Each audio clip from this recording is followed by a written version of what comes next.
What's up, guys? Welcome back to the channel. Here we are with another reaction. In this one, we have the Special Forces mindset and attitude in the Indian Army. I'm so excited to jump into this because I reacted to armies of different countries and kind of got their mindset. Ready to hear the mindset attitude of the Special Forces of the Indian Army. Before we dive in, if you guys happen to enjoy, please don't forget to subscribe. Give the video a thumbs up. Also, if you'd like to support this channel by becoming a member, all you gotta do is hit that join button to receive your exclusive benefits. I was told to turn these captions on, so before I forget, and let's dive right in. Suddenly, a whole machine gun fire started on us. Accurate machine gun fire.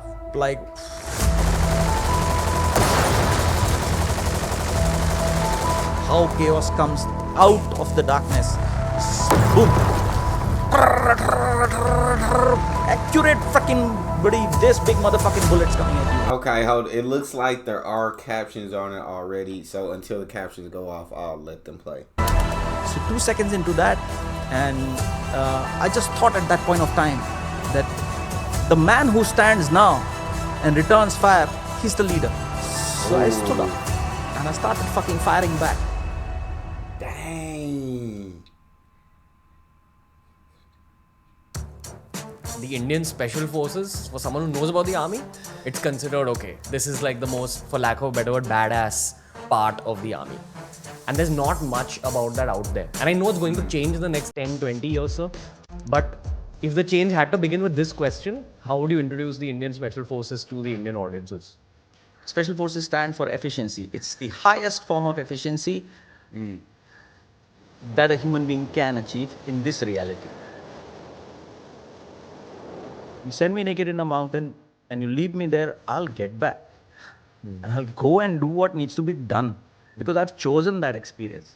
So that's where the spirit comes from. So 3 years in the NDA and then 1 year in the IMA. And then after all of this intense amount of ragda that you get and you still choose for more, right? So it takes balls to fill in your volunteer form. From the moment you land up at that gate, from there onwards, your life shifts. I love his attitude and mindset already getting to listen to him. Even in the beginning, when he's talking about right facing like a sea of bullets coming at you, like I can't imagine like the intense kind of fear that I know me personally that I would feel in that situation. I feel like I would like freeze, panic, but what I would not do is be the first one to get up and start firing back. And this man said whoever gets up and starts firing back is the leader. So he took it upon himself to stand up and start firing back. That is braveness to a level that I don't think that I could reach. But I pay so much respect to anyone who served for any country because you are literally putting your life on the line. You are sacrificing so much. And for some, you make the ultimate sacrifice. So you guys willing to stand up and serve and do things that most people are too afraid to do, that most people would never do. You guys are fighting for your country, fighting for the people in your country. That deserves the utmost respect, and I absolutely love that. His mindset is incredible, right? Special forces, highest form of efficiency, right? I pay the utmost respect to those who are in the army. But you go to the special forces, you have to have a completely different type of mindset. You have to be as mentally tough and sharp as they come.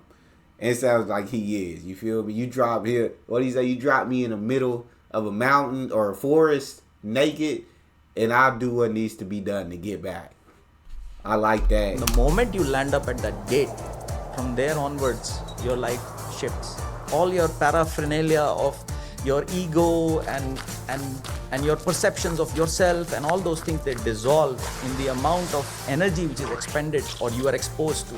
It just shatters all that is around you, and very quickly you are brought out from there. You come to realize about yourself a lot, of what your body is capable of, what your mind is capable of, what your heart is capable of, and what is there beyond when you give up, when you just let it all go and you're hanging by that thread of choice, because it's a choice you made. So you're hanging by the thread of choice, constantly there. Even if Yamraj comes and stands in front of you, you'll tell, "I'll fucking put a bullet in you, man. Get the fuck out of my way." As you get through this process, and from what I hear, it's a lot about breaking the man, breaking through all the layers, getting to the core. And the process of breaking those layers, some people's cores break, and those are the ones and the ones who are left with that pure core. They become more powerful. Well, now you have realized yourself, you know what you are. You just look back at what you have gone through for this long period of time, and then you realize that nothing is impossible. Nothing. I'll tell you, I absolutely. Major Vivek Jacob, bro, he's absolutely incredible. Nothing is impossible. And I think what he said was big when he said a lot of times, especially when you get to the level of special forces, right? I feel like the idea is to kind of break you. The idea is to try to break you, to try to see who can withstand what. And you break all those layers down. And he says sometimes you break the core. Some people just aren't cut out for it.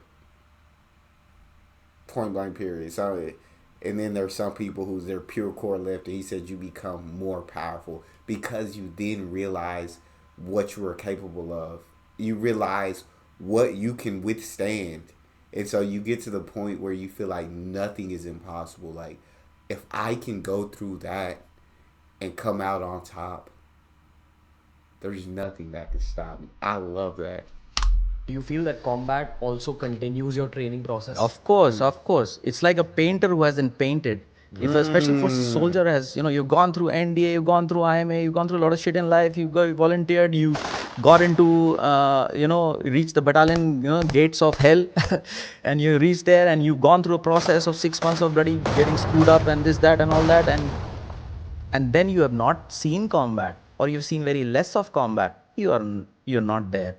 So I remember my first combat experience. What happened?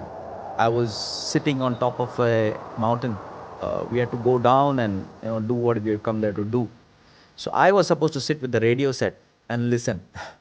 What my team commander told me, you listen and learn. That's what he told me. You keep sitting there. See what happens. So I was sitting and waiting. And then the two squads which were going down for the hit, they were passing by just next to me. Yeah, they were going down.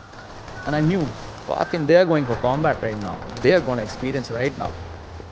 And the last guy was going, and I just told my buddy, I'm also going, bye-bye.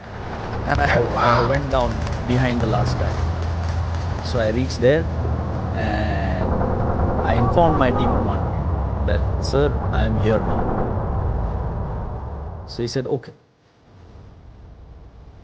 And obviously there is no extracting me back from there now, because the contact is going to happen now, right? So he let it be. It was my choice. That's wild.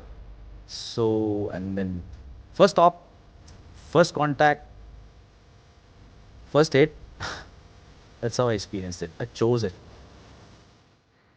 That is, he chose it. He chose to go into a dangerous situation.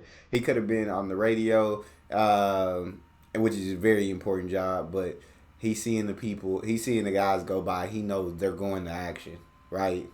They're about to see some action, and he told his friend, "Bye, like I'm going with them." Gets there, told the team commander, "No pulling them back out now, even if you're absolutely upset because he wasn't supposed to be. What? There's no pull. Okay, let it be."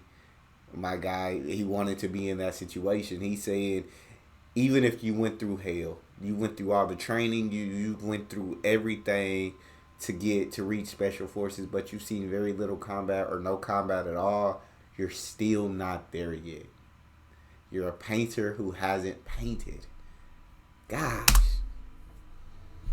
There is no authority in combat. When the shit is flying and death is like constantly zipping around you, like that, there is no authority.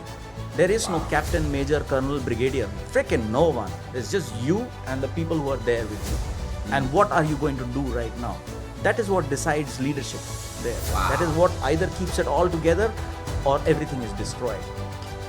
In all your missions, you've not seen casualties to the extent where, I don't think you've taken a bullet yourself or you've not had a bullet injury. Nothing. Every fucking time chaos has hit, right? through that chaos, never taken a bullet. Had enough of fucking bullets fired at me. I've had fucking weapons shoved in my face. I've been surrounded by enemy. I've opened my hands like this and looked at him in the fucking eye and told him, it's okay, I've killed 4 like you. Okay, kill me, man. Fuck off. Right? And then look beyond what is there to see what is there now. To see it and experience it. Like my whole life flashed in front of it. 3 times it has happened now. Whole life flash like that. It's a flash. It's beyond time. There is no time. It doesn't happen in a microsecond or a 1 second or a 10 seconds or whatever. Just happens. Stuck. So yes, there have been lot of out of control chaos which has come like that, come suddenly, come without warning, and got out of it. Yeah. That's insane to be in those situations where it's like death is staring you in the face. Your life is flashing before your eyes. Not once, not twice, 3 times to be in that situation and to come out of it. All the combat he's seen, all the bullets that have flown at him, and to never have taken a bullet. I can't even imagine. Yeah, his mindset, I feel like, is as tough as they come at this. He stared death in the face on multiple occasions and walked away. That's crazy.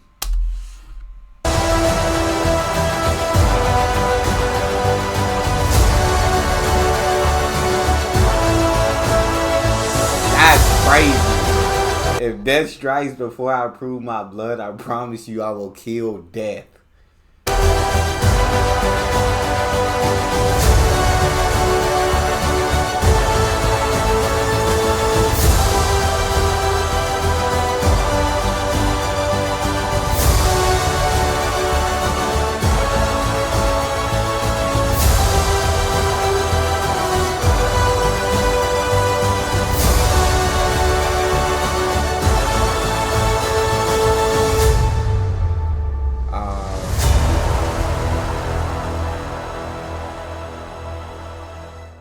That was truly, truly an amazing video to get the opportunity to react to.